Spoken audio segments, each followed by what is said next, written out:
sore ini ada deklarasi capres, mungkin ada komentar. Ini kan masuk pada agenda nasional. Oktober sudah mulai pendaftaran, ya kan? November pendaftaran akan ditutup, ya pasti akan ada proses-proses. Kalau sebelumnya ada deklarasi capres, sekarang sudah mulai berpasangan. Ya, demokrasi itu sebuah keniscayaan bagi sebuah negara yang memang membangun pilar-pilar ekosistem demokrasi sebagai bagian dari proses berbangsa bernegara. Itu termasuk pemenang pemilu bersama PD Perjuangan.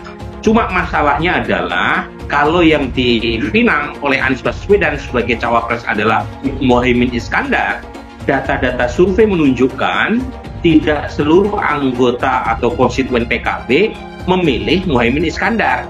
Nah, dalam teori itu disebut dengan istilah split ticket voting. Jadi pilihan basis massa konstituen sebuah partai itu tidak otomatis sama atau sejalan dengan ketua umumnya. Nah, ini yang menjelaskan mengapa kemudian meskipun PKB termasuk partai besar, tapi elektabilitas Caimin sebagai cawapres itu relatif kurang kompetitif. Oke, tapi Mas Jadi Burhan, poin saya. Oke, saya potong Mas Burhan, sorry. Kalau begitu tawaran Nasdem ini, apakah dengan artinya tawaran ini ada kemungkinan nanti PKB atau Caimin juga akan meninggalkan koalisi sebelumnya, Koalisi Indonesia Maju? Dengan sendirinya kan tidak boleh mempoligami koalisi ya, nggak boleh mempoligami capres. Dan pernyataan Jazil Fawait tadi pagi jelas mengatakan kalau PKB menerima pinangan Nasdem untuk mengusung Anies Baswedan, secara otomatis kata Jazilul Fawait mereka keluar dari koalisi Indonesia Maju yang sudah mengusung Prabowo Subianto. Calon presiden dan calon wakil presiden, saya kira tentu nanti yang akan hadir ada Pak Surya Paloh selaku Ketua Umum Partai Nasdem, juga Pak Muhaimin Iskandar selaku Ketua Umum Partai Kebangkitan Bangsa sekaligus calon wakil presiden, dan tentu saja ada Pak Anies Rashid Baswedan, calon presiden kita, juga ada Presiden PKS. Tentu semuanya sudah siap, tetapi memang untuk pengumuman kali ini tidak digelar dengan melibatkan massa yang besar. Itu nanti. Yang paling penting acara ini dilaksanakan secara sederhana tetapi memiliki makna yang kuat, bahwa yang pertama ini akan memberi kepastian dari sebuah pertanyaan besar selama ini yang sudah cukup panjang ingin diketahui oleh masyarakat, siapa sih sebenarnya pasangan yang sudah pasti. Nah, sampai hari ini belum pasti, tentu nanti mulai jam 2 itulah kira-kira sudah akan ada pasangan yang pasti. Ada Anies Rashid Baswedan, Anies Baswedan sebagai capres, dan Pak Muhaimin Iskandar sebagai calon wakil presiden. Tentu dari sinilah nanti pemikiran-pemikiran ke depan terkait dengan bangsa dan negara ini akan dirembukan, akan didiskusikan, karena memang perjalanannya sudah mepet sebenarnya secara timing. Jadi buat kami, buat PKB, waktu pemilu ini sudah tinggal 164 hari, Mbak Eva. Karena itu tentu butuh persiapan. Kalau kita sudah cocok, kalau kita sudah memiliki kesamaan visi ke depan, kenapa nunggu lama-lama? Ya sudah, kita langsung aja daripada nunggu lama-lama, karena memang secara timing, secara waktu, saya kira inilah yang paling lebih cepat, lebih baik, kira-kira begitu. Lagi soal Demokrat juga mudah sekali kita membacanya. Pernyataan elit Partai Demokrat juga mengatakan mereka tidak akan setuju untuk mendukung pasangan Anies Muhaimin Iskandar. Karena satu-satunya insentif buat Partai Demokrat untuk tetap mendukung Anies adalah jika AHY, ketua umum mereka, dipinang sebagai cawapresnya. Nah, kalau kemudian Anies memilih cawapres yang lain, apa insentif yang dikejar oleh Partai Demokrat untuk tetap mendukung Anies? Kan nggak ada. Apalagi peluang Anies dibanding Prabowo atau Ganjar untuk menang relatif lebih kecil.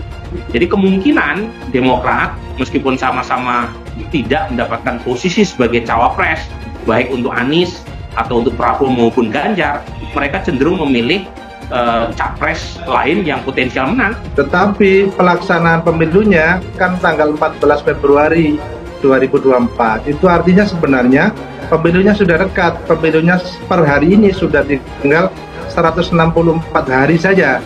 Jadi dengan situasi waktu yang demikian mepet itu rasa-rasanya mau diumumkan sekarang atau nanti sama saja. Diumumkan sekarang atau bulan depan atau nanti misalnya tanggal 19, saya kira sama saja. Nah, kenapa lebih cepat lebih baik? Karena kalau lebih cepat itu kan masyarakat yang pertama mendapatkan kepastian. Ya. Jadi selama ini yang ditunggu-tunggu siapa sih calon wakilnya Pak Anies, siapa sih gandengannya Pak Muhaimin, itu masyarakat kan selama ini masih mencari-cari jawaban karena yang beredar kan baru 3 pasang capresnya, tapi pasangannya cawapresnya masih belum jelas. Nah, dengan posisi sekarang kita pastikan lebih cepat, tentu masyarakat akan senang.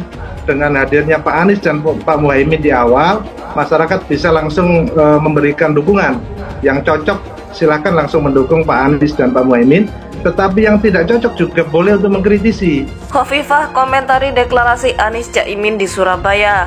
Keniscayaan. Dikutip dari tribunjatim.com Surabaya, Gubernur Jatim Khofifah Indar Parawansa yang juga Ketua Umum PP Muslimat NU dan Ketua PBNU turut berkomentar terkait deklarasi Anies Imin yang digelar di Hotel Majapahit Surabaya Sabtu 2 September 2023. Saat diwawancarai di Gedung Negara Gerahadi usai kick-off Pekan Olahraga Provinsi Porprov 8 Jatim di Gedung Negara Gerahadi, Khofifah mengatakan bahwa deklarasi Anies dan Caimin sebagai bakal capres dan cawapres adalah bukti demokrasi sedang berjalan. Ini kan masuk pada agenda nasional bahwa Oktober sudah pendaftaran capres dan November pendaftaran ditutup. Maka pasti akan ada proses deklarasi. Setelah sudah deklarasi capres hari ini deklarasi cawapres. Ya, demokrasi itu keniscayaan, kata Khofifah. Menurutnya, demokrasi merupakan sebuah keniscayaan bagi sebuah negara yang memang membangun pilar-pilar sistem demokrasi, sebagian dari proses berbangsa dan bernegara. Namun saat ditanya bagaimana tentang langkah politiknya, apakah akan menjadi bagian dari para pasangan capres maupun capres dalam Pilpres 2024 mendatang, Khofifah menolak untuk memberi komentar. Ia memilih meninggalkan wartawan sambil melempar candaan. Lolo, wes yore seluruhnya. Bagaimana diberitakan sebelumnya, deklarasi pasangan Anies Baswedan Muhaimin Iskandar sebagai baca pres dipastikan bakal digelar di Hotel Majapahit, Kota Surabaya, Sabtu 2 September 2023 pukul 14 waktu Indonesia Barat. Persiapan deklarasi pasangan ini pun saat ini terus dilakukan sejak pagi. Hotel Majapahit yang berada di Jalan Tunjungan ramai petugas berlalu lalang mempersiapkan jalannya acara. Namun saat ditanya bagaimana tentang langkah politiknya, apakah akan menjadi bagian dari para pasangan capres maupun capres dalam Pilpres 2024 mendatang, Khofifah menolak untuk memberi komentar. Ia memilih meninggalkan wartawan sambil melempar candaan.